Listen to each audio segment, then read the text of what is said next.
Hi, this is Dan Sullivan, and this is Steve Krein. And Steve, you've been really my go-to person for thinking through the Free Zone Frontier program, talking about the Backstage. So there was a test, I just read about it in the media, maybe 2 or 3 years ago, but there was an offer made to people walking the streets in New York that they could get a ticket for the Metropolitan Opera, performance of the Metropolitan Opera, or you could get a ticket for rehearsals of the Metropolitan Opera. And they found out it was 50-50, that 50% of people said, no, I'd rather see the rehearsal. And my sense is that more and more we're liking to see Backstage, and that we understand that everything that's front stage is presented to create magic. Yeah. But actually, where the real magic is for people, how things are actually created backstage that creates the front stage, And I think you're really onto something. And I've just been noticing this more and more. I've got a historical thing that I would like to test on you. When Gutenberg created, the movable type press, it was a revolution, very, very like the microchip in the 1970s. Within 30 years, there were 30,000 printing presses using Gutenberg's technology in Europe, much smaller population, but really big. One of the things is it was the first time that large numbers of people learned how to read. And two things happened. One is they found that glass makers had a solution because most people, their eyes had not been developed to actually read, and a lot of people had to get spectacles. There was a massive, increase in the number of people who read.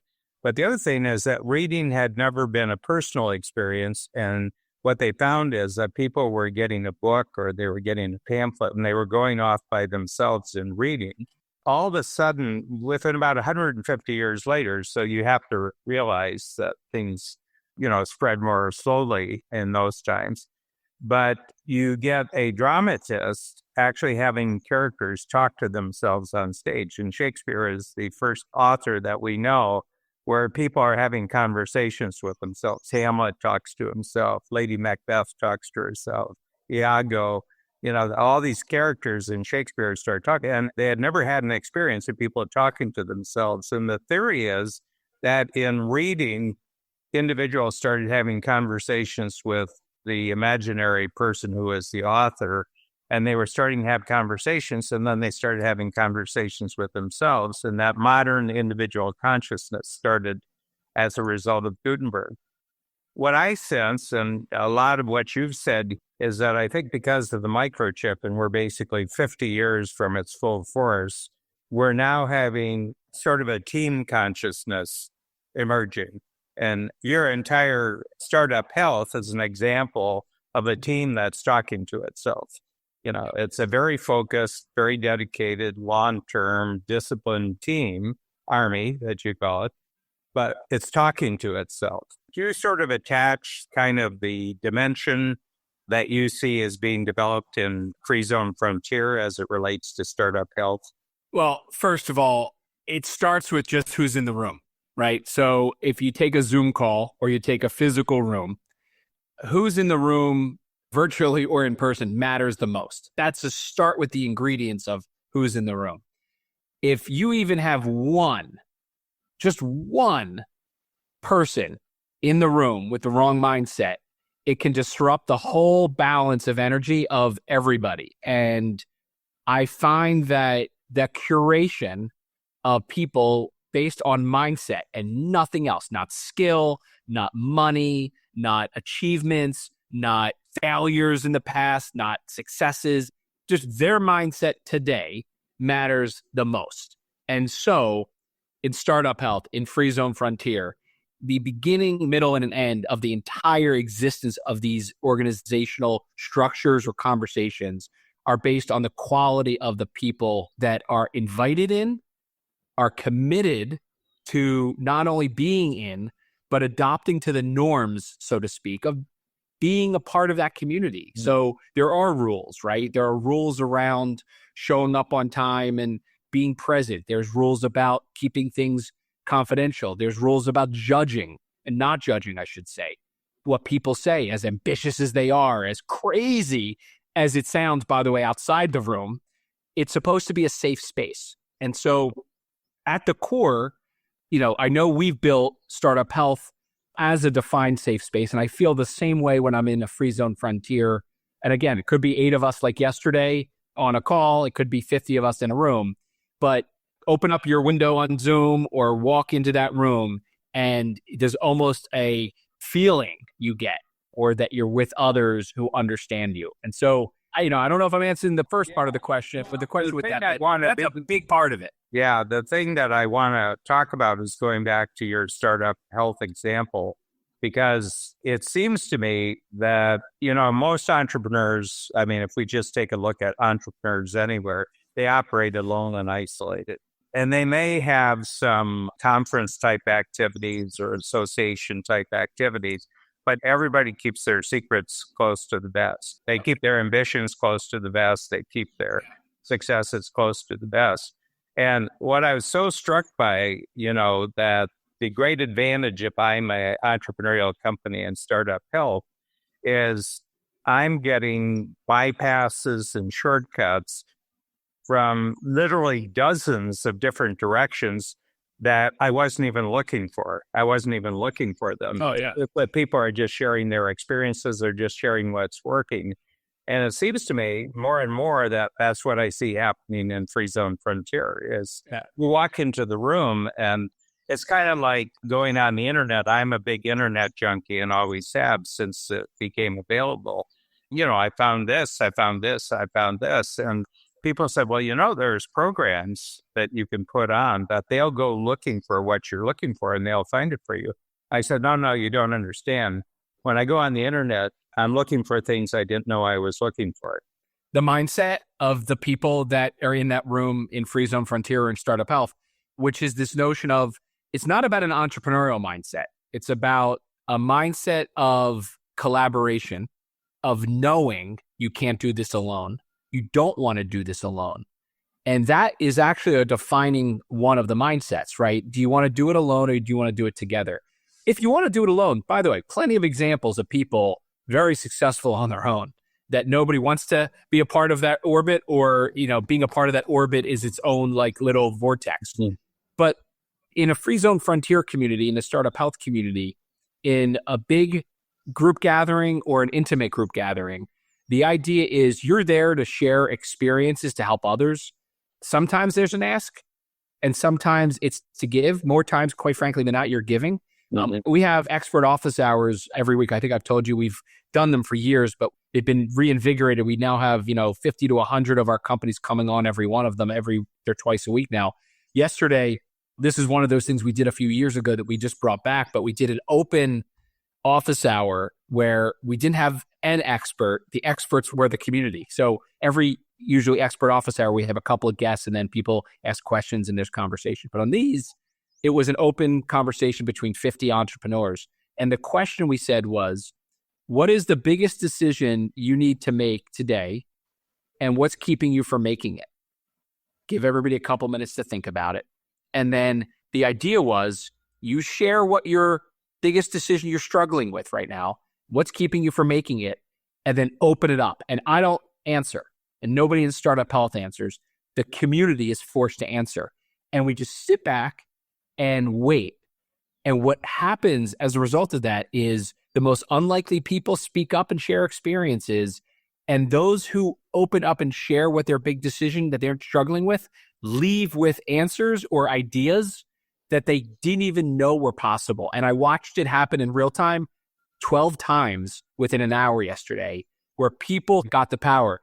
And at the end, of course, we do a positive focus. And I think it was almost one of those things of like a wonderful reminder of why they wanted to be in Startup Health to begin with. But more importantly, how in good times and bad times, you're not alone.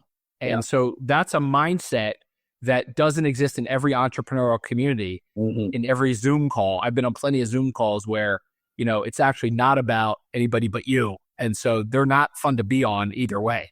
Well, that certainly goes right to the heart of what I talk about, this, a team talking to itself, team by any definition you want to make. it's contribution. I'm just going to tell you what I'm doing. And, this is what I've learned here, and this is what I'm up against. And I wonder how anyone else is thinking about that. So it's very exciting for me. I feel that all the work that has been done in coach, since I first started coaching, which is the early 70s, and now actually 1, 2, 3, 4, 5, this is my 5th decade that I'm actually on the same path, and I've got the same focus almost 50 years later.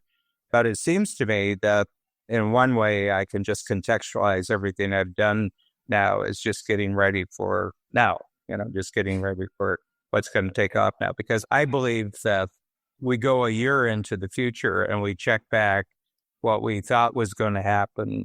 But then if you take a year into the future and you look back at that, I think everybody will be amazed at how much and how faster it got bigger and better in terms of being an entrepreneur. And those that connected into these kinds of communities and experiences are, I think, going to be far, far past where a lot of others who were alone with their thoughts and alone with their fears, not only what they end up doing, but what they end up doing during this time. I think the big thing is that there's very definitely a whole new dimension of passion that you have for what you're doing. This is Steve at his most passionate today, not hyper passionate, but convinced passionate, just an absolute conviction and certainty that you've been conferred. I mean, we all make it up before it becomes real, and one of the things being an entrepreneur is to have a front stage confidence when there's not backstage evidence for what you're doing. And so,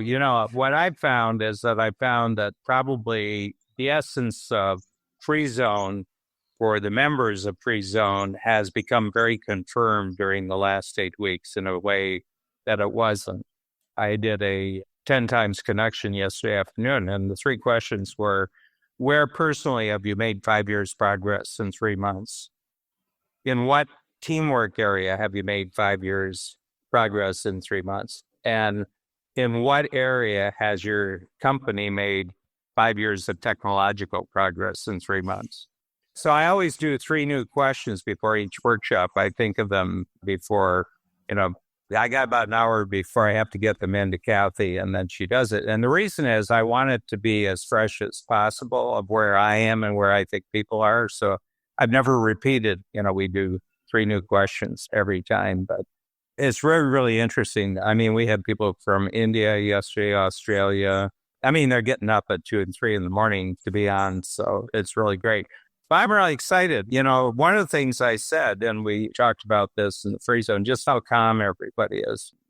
Part of it is a competitive calmness that in a certain sense, you're kind of enjoying the people who aren't calm. The world that I live in, I know we both live in this world where entrepreneurs are everywhere. I think you're probably more surrounded by only those with a certain mindset. I'm in YPO and I get to experience entrepreneurs not in startup health and not in strategic coach, which are often night and day.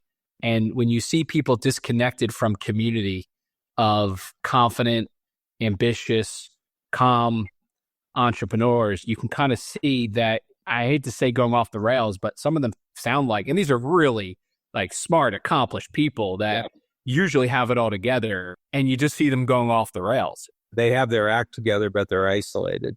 Yeah. You see the cracks, though. You could see how they're not going to be okay necessarily on the other side of this, and not because of external things, but because of internal things. Yeah. So I really appreciate thinking about how useful it's been to talk to you. I think we've spoken almost every week in one way, shape, or form, either on our podcast or on our Free Zone connection calls or even in the workshop. So I feel like the connection to you, the connection to our community, and the connection to my community has created a foundation of happiness and joy and positivity and productivity that I think is actually going to be and is more healthy even than what it was 8 weeks ago in terms of just my 24-hour rhythm, my weekly rhythm, our weekly rhythm as an organization. So I'm very grateful for, 20 plus years of friendship and partnership and guidance and coaching from you, Dan. This is definitely enabled by the underpinning of all the things that helped me and help us think through or thinking about what we're doing to really make an impact on the world. Well, there's resonant universes, what I'm noticing. What I'm really zeroing in on for all the free zoners, I said, stop thinking locally, stop thinking regionally, think national or think global. First of all, it's going to be virtually free to do this. Zoom, for all practical purposes, is free. Even if you're maxing out its capabilities, it's free, and the demand that you travel has decreased by 90%. Everybody now understands why you don't want to get on a plane and go somewhere, And I think that's the biggest thing. We talk about our own consciousness, but it's the consciousness of the world that we're now dealing in. I've never been a believer in globalism. I feel the whole notion of globalism, that there's going to be world government and everything else. I said it's just another story that people would like to control other people, would like to tell you that you believe. And I said, I think technology will increasingly go maximum global. It's maximum technology. I think everything else is going to go local. I think people are going to stay closer to home. I think that they're going to focus on their own communities. I think their communities are going to get more interesting now.